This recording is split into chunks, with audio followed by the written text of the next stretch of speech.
मेरी कहानी मेरी ज़ुबानी पार्ट 3। आज की वीडियो में इसका पार्ट 3 आपके साथ शेयर करूँगी। तो अस्सलाम वालेकुम माय यूट्यूब फैमिली, कैसी हैं मेरी प्यारी प्यारी बहनें बेटियाँ, जा रहे हैं खुश रहें बाद में। अल्लाह पाक सब बेटियों के नसीब अच्छे करे और किसी के साथ की मेरी बेटियों के नसीब भी अच्छे हैं। और सबसे पहले आप लोगों से काइंडली गुजारिश है कि मेरे चैनल को जल्दी से सब्सक्राइब कर दें, क्योंकि ये आपकी तरफ से दिया हुआ गिफ्ट होता है जिसकी हमें बहुत ज़रूरत होती है। और वीडियो अच्छी लगे तो लाइक भी ज़रूर कीजिएगा, ना लगे तो भी लाइक कीजिएगा, ये आपसे गुजारिश है। क्योंकि इसके बगैर जो है ना, जब आपकी हमें भी मोटिवेशन नहीं मिलती। जब आप लोग एक अच्छा सा कमेंट करते हैं, एक अच्छा सा जो है ना लाइक करते हैं, सब्सक्राइब करते हैं और मेरी वाईटी में एक अच्छा सा कमेंट आया होता है, तो मुझे इतनी खुशी होती है। मैं बड़े शौक़ से आपके कमेंट्स पढ़ती भी हूँ, उनका रिप्लाई भी देती हूँ। और आप लोगों के साथ ये वीडियोज़, ये बातें शेयर करने का जो मकसद है, जो समझदार लोग हैं उन्हें मेरी हर वीडियो में से एक ना एक मोटिवेशन मिलती है, ठीक है। लेकिन मेरा आप लोगों को ये मोटिवेट करने का मकसद क्या है, ये मैं आपको अपनी इस स्टोरी की लास्ट में बताऊंगी, ठीक है। मतलब जब ये स्टोरी एंड हो जाएगी तब।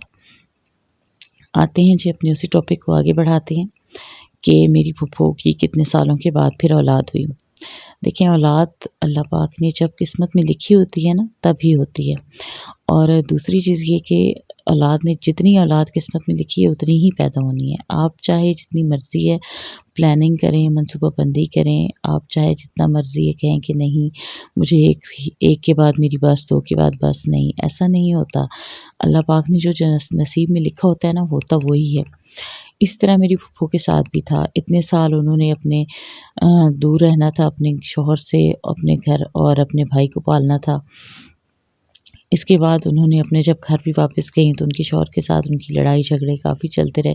ज़ाहिर है 10 साल एक औरत जब नाराज़ होकर रूठ के मैके बैठेगी और वापस जब जाएगी तो शौहर के दिल में कहाँ इज़्ज़त एहतराम रहता है। आजकल तो 1-2 दिन भी शौहर से दूर रहो तो उनके दिल में इज़्ज़त एहतराम ख़त्म हो जाता है। तो वो तो 10 साल का अरसा था। उसके बाद फिर बड़ी मुश्किलों से फूफो की और फूफा की जो है ना, जो मेरे फूफो थी उनके अपने शौहर के साथ बड़ी मुश्किलों से कुछ थोड़ी बहुत अंडरस्टैंडिंग हुई। फिर मेरे फूफो के शौहर ने जो ये नया कारोबार शुरू कर दिया अपने एक दोस्त के कहने पर, कि गाँव से जानवर ख़रीदना और फिर उन्हें मंडी में लेके जाके थोड़े से प्रॉफ़िट के साथ उनको सेल कर देते थे। यही काम कराते मेरी फूफो के शौहर को उनके मंडी में ही एक कसाई मिल गए, जो गोश्त का काम करता था। क्योंकि मेरे जो फूफो के शौहर थे, यानी कि जो मेरे मामू, जिन्हें मैं मामू बुलाती हूँ, फूफा थे जो मेरे, अभी भी हैं, उनसे जो बंदा जानवर ख़रीदता था वो एक कसाई था। और उसको मेरे जो फूफा है ना, वो थोड़ा-सा रियायत जानवर दे देते थे।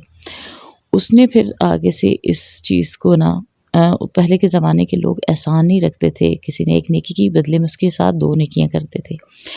तो उन्होंने क्या किया कि उस मर्द ने मेरे फूफा से दोस्ती की और उन्हें अपने घर में दावत दी, अपनी दुकान की दावत दी। तो मेरे जो मेरे ससुर हैं, वो उस टाइम क्या करते थे कि जानवर बेचने के बाद जिस पर वो बेचते थे उस बंदे की दुकान पे जाते, वहाँ पे बैठते, उससे गपशप करते। इस तरह बातें करते, गपशप करते-करते एक दिन उस बंदे ने कहा कि, जो मेरे पापा के दोस्त बना, जो कसाई था, उसने कहा कि मैं तुम्हें ये काम सिखाता हूँ। यहाँ आते हो वैसे भी जानवर बेचते हो, बाकी का दिन ज़ाया तुम्हारा फालतू गुज़र जाता है। तो आप मुझसे ये काम सीखो और अपने गाँव में, तुम्हारे गाँव में वैसे भी कोई गोश्त की दुकान नहीं है। और मेरे भी अभी तक तो बच्चे बहुत छोटे हैं क्योंकि दोनों जवान थे। तो तुम अपने गाँव में ये गोश्त की दुकान बनाओ। और जब तुम्हारी आमदन अच्छी होने लगे, जब अच्छी चल पड़े, अपना घर-बार बनने लगे, तो दूसरी शादी कर लेना, क्योंकि इस शादी में से तुम्हारी औलाद नहीं है। तो मेरे फूफा ने उसकी बात मान ली और उसे थोड़ा-थोड़ा करके उसे ये गोश्त का काम सीखना शुरू कर दिया। यानी जानवर लेके मंडी में जाते, वहाँ जानवर को बेचते और फिर उस जो कसाई था उसके पास जाके बैठते, जो उनका दोस्त बन गया, उनका भाई बन गया और उससे वो काम सीखना शुरू कर दिया। और फिर उन्होंने अपने गाँव में एक छोटी-सी अपने घर में उस कमाई में से उन्होंने, जो वो कमा रहे थे, उसमें से उन्होंने पहले जिस घर में वो रह रहे थे ना, उनसे वही घर उन्होंने ख़रीद लिया। उस घर का एक कमरा था उनके पास, लेकिन मेरे ससुर ने वो घर ख़रीद लिया। तब उस घर में सिर्फ़ एक ही कमरा था और फिर वहाँ पे उन्होंने अपनी एक दुकान बना ली। छोटी सी दुकान घर में बनाई, जो कि पहले किचन था और फिर से दुकान बनाया गया। फिर दुकान बनाने के बाद आहिस्ता-आहिस्ता उसी आमदन में से मेरे ससुर ने अपने घर में ना उस पहले वाले जो रूम थे उनको गिरा के और नया घर बनाया, नए कमरे बनाए और 7 बाथरूम बनाई, नया किचन बनाया। उस वक़्त कहते हैं, मेरे हस्बैंड कहते हैं कि हमारे गाँव में, हमारे पूरे ख़ानदान में सबसे पहला घर हमारा बना। सबसे पहले हमारे घर में मेरे हस्बैंड बताते हैं कि हमारे घर में सबसे पहले पानी का कुआँ खोदा गया। सारे मोहल्ले वाले, तकरीबन गाँव वाले जो अपने नज़दीकी थे, सब हमारे घर से पानी भरा करते थे। उसके बाद सबसे पहले ही मेरे ससुर के घर में जो है ना, ये बैटरी वाला टीवी आया और वो सारे गाँव वाले मिलके वहाँ टीवी भी देखा करते थे। अच्छा, इस दौरान जब मेरी सास को पता चला कि उनके शौहर ने दूसरी शादी का भी प्लान बनाया हुआ है, तो मेरी सास ने, क्योंकि 5 वक़्त की नमाज़ी भी थीं, एज भी उनकी काफ़ी थी, उन्होंने अपने रब से बहुत दुआ माँगी, नमाज़ पढ़ती थीं और फिर उनको कहती हैं कि एक दिन मैंने कहा कि या अल्लाह, मैं मुसलमान हूँ, इतना अक़ीदा है मेरा, इतना यकीन है आप पे, और मेरी औलाद क्यों नहीं हो रही? तो अभी मैं ना, अगर मेरी औलाद ना हुई ना, तो मेरा आपके ऊपर से यकीन भी उठ जाएगा, मेरा किसी पर भी यकीन एतमाद नहीं रहना। वो सादा से दौर के सादा से लोग थे, जिस तरह उन्हें समझ आती थी वैसे वो मांगते भी थे। तो कहती हैं कि बस ये दुआ करके मैं सो गई। तो एक कुछ दिन गुज़रे तो मेरी सास बताती हैं कि मेरे पीरियड मिस हुए। मैंने किसी को बताया नहीं कि वैसे ही होगा। तो कहती हैं अचानक फिर जब मैंने जाके अपनी माँ से ज़िक्र किया तो मेरी माँ खुश हो गईं, कहती हैं कि तुम्हारे घर खुशखबरी आएगी।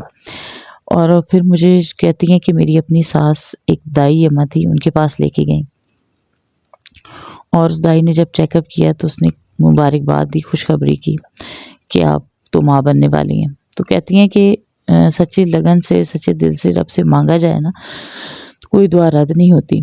तो फिर मेरी फूफो कहती हैं कि मेरी 13 साल के बाद मेरा बेटा पैदा हुआ। 13 साल, शादी के 13 साल के बाद उनका पहला बेटा पैदा हुआ, यानी कि मेरे जेठ साहब। और फिर 1 साल 2 साल के वक़्फ़े के बाद मेरे हस्बैंड साहब पैदा हुए। इसी तरह फिर 1-2 साल के वक़्फ़े के बाद मेरी तीसरा देवर जो था मेरा, वो पैदा हुआ। उसके बाद मेरी सास की एक बेटी भी पैदा हुई थी, वो फ़ौत हो गई थी। अच्छा, फिर क्या हुआ कि इस कारोबार की वजह से मेरे जो फूफो हैं, उनका घर में, कहती हैं कि सबसे पहले कुआँ भी हमने खुदवाया और उसके बाद सबसे पहले जब गाँव में टीवी आया तो हम लोगों ने ख़रीदा और बैटरी पे टीवी लगाते थे। एक कोने में टीवी लगती थी और सारा मोहल्ला आ जाता था घर में, 1 घंटा टीवी इकट्ठे सारे मोहल्ले वाले। मेरी जो फूफो हैं वो अपने सहन में कालीन बिछा देती थी लंबी, उस कालीन पे सारा मोहल्ला इकट्ठा होके एक जगह बैठ के ना सिर्फ टीवी देखते थे, बल्कि साथ में मेरी फूफो कहती हैं कि मैं उनके लिए ग्रीन टी बनाती थी। सारे मोहल्ले वाले ग्रीन टी भी, इतना बड़ा घर बना हुआ था और उस घर में सारे लोग मिलकर ग्रीन टी भी पीते थे, वहाँ बैठकर टीवी भी देखते थे बैटरी पे, और बैटरी में पेट्रोल डलता था। और कहती हैं कितनी मुश्किलों से बैटरी को पेट्रोल डलवा के और फिर उसको चार्जिंग उसकी करवा के लेके आते थे इतनी दूर से, रात को 1 घंटा ड्रामा देखने के लिए। उस वक़्त के ड्रामे कौन से थे, मशहूर ड्रामे, मेरी फूफो बताती हैं, मेरे हस्बैंड बताते हैं कि हम लोग उस वक़्त आहन ड्रामा देखते थे बहुत शौक़ से। और एक आहन ड्रामा था, एक और वो कहती हैं धुआँ ड्रामा था, आता था, और बहुत पुराने आगोश ड्रामा बच्चों वाला था एक, वो देखती थी। तो कहती हैं कि वो हम लोग इस तरीके से वो ड्रामे इकट्ठे देखा करती थी। फिर इकट्ठे हम लोग सुबह के वक़्त घर में, मेरी ये फूफो कहती हैं कि सारे आ जाते थे पानी भरने के लिए, फिर सब पानी भर के लेके जाते थे। उसके बाद जब फ्रिज शुरू हुई, फ्रिजें आई, तो मेरी फूफो कहती हैं सबसे पहले हमने ही फ्रिज खरीदी। और इस दौरान जो है ना, मेरे अब्बू की नौकरी लग गई, उन्हें भेज दिया गया एक दूसरे शहर, वहाँ पे उनकी नौकरी लगी हुई थी। कहती हैं कि नौकरी से जब वो वापस आते थे तो मेरी दादी काफ़ी बीमार रहती थी, तो मेरी दादों ने कहा कि अपने भाई का रिश्ता करो भाई, जल्दी से ना उसकी शादी करवा दो, मेरी ज़िंदगी में ही उसका रिश्ता करो। और मेरी फिर दादी अम्मा जहाँ कहीं पे भी रिश्ता देखने जाती थी ना, तो उन्हें कोई लड़की पसंद नहीं आती थी। कभी कहती थी इस लड़की में ये मसला है, किसी के उन्हें बाल पसंद नहीं थी, किसी की उन्हें चाल पसंद नहीं थी, किसी के उन्हें पाँव पसंद नहीं आते थे। इतनी नुक्ताचीनियाँ करती थी मेरी दादी अम्मा। बस सादा-सा दौर था, लेकिन ये था कि वो कहती कि मेरा इकलौता बेटा है तो मुझे परफेक्ट ही बहू चाहिए।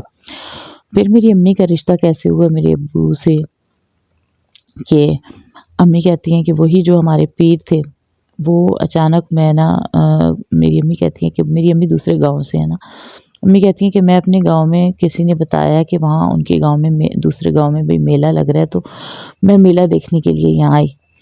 और जब मेला देखने के लिए आई तो वहाँ पे जो हमारे पीर थे उन्होंने जैसे ही देखा तो देखते ही पूछा कि ये किसकी बेटी है, कहाँ से है? तो जब पूरा तारुफ़ कराया गया, तो कहती है कि अगले दिन मेरी अम्मी कहती हैं कि वो मेरे मायके पहुँच गए और वहाँ जाके बैठ गए और कहा कि हम इस बच्ची का रिश्ता करने के लिए आए हैं। तो मेरी मेरी जो नानो थी, मेरी अम्मी कहती हैं कि मेरी अम्मी की जो अम्मी है, यानी कि जो मेरी नानो थी, उन्होंने इनकार कर दिया। लेकिन वो जो पीर थे वो मेरी अम्मी के घर में ही रहे। अम्मी कहती हैं कि वो 7 दिनों तक रहे, 7-8 दिन रहे और उन्होंने कहा कि मैं हाँ करवा के जाऊँगा, क्योंकि ये लड़की जो है ना, इसकी मुझे बहुत अच्छी लगी है। और बिल्कुल मेरी अम्मी कहती हैं उस वक़्त मैं 12 से 13 साल की थी, 12 साल की थी तकरीबन। तो फिर जब उन्होंने वहाँ पे जाके ज़िद की तो मेरी अम्मी का जो मेरी अम्मी की जो सास हैं, फिर वो आईं। उन्होंने जैसे ही देखा तो उन्होंने कह दिया कि यही लड़की मेरी बहू बनेगी, मुझे हर लिहाज़ से पसंद है। इस तरह फिर वो 7 दिनों तक मेरे अम्मी कहती हैं कि मेरे मायके में रहे और उनके 7 दिन रहने के बाद मेरी नानी और नाना-अबू ने हाँ की।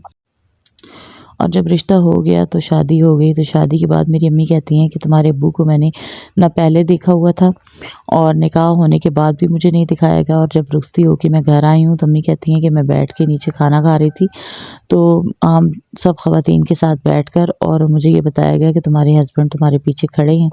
तो अम्मी कहती हैं कि मेरे हाथों से निवाले नीचे गिरना शुरू हो गए, मैं खाया ही नहीं जा रहा था मुझसे। और तब मेरी अम्मी कहती हैं कि शादी की रात हमने एक-दूसरे को देखा था।